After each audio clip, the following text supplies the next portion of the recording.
ధ్యానయోగం అనేది మనస్సును జయించి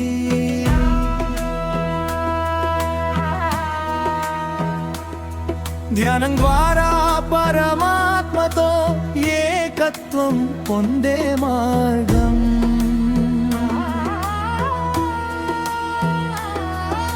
శ్రీకృష్ణుడు మనస్సును మిత్రుడిగా మార్చుకోవాలని, సమతుల్య జీవితం గడపాలని ఉపదేశిస్తాడు.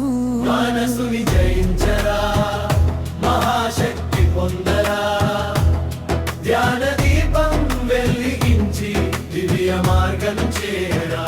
కృష్ణుడి మాట వినరా, చంచలతను గెలవరా, అంతరంగంలో ఆనందమే అమృతంగా పొంగరా.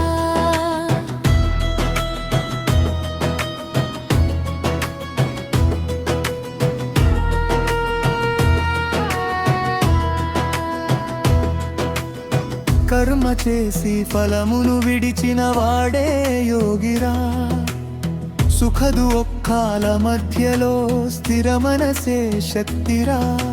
మిత్రుడైనా శత్రువైనా సమదృష్టితో చూడరా. మనసే మిత్రు శత్రువని మాధవుడు చెప్పెరా.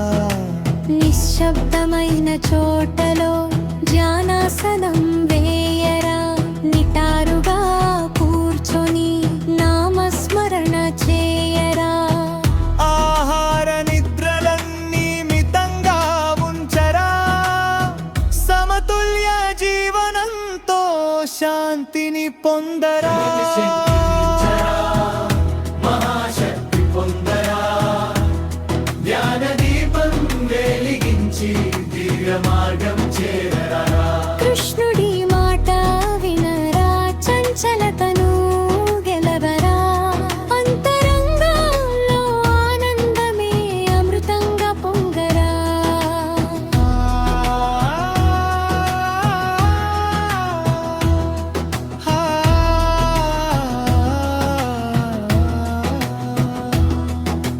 చంచలమైన మనసును అదుపు చేయడం కష్టమే, అభ్యాసంతో వైరాగ్యంతో గెలవడం సులభమే.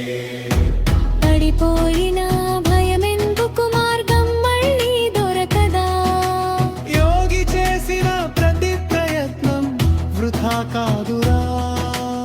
అందరిలో దేవుని చూసే చూపు కలిగిరా. ప్రాణులందరినీ ప్రేమించే హృదయం పెంచిరా. ధ్యానంలో లభించే ఆనందం లోకంలో లేదురా.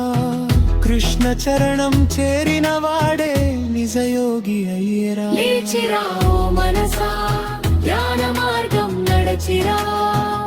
కృష్ణ నామం జపించగా చీకటంతా పారినా. యోగమే విజయమయ్యా, శాంతియే సంపదయ్యా.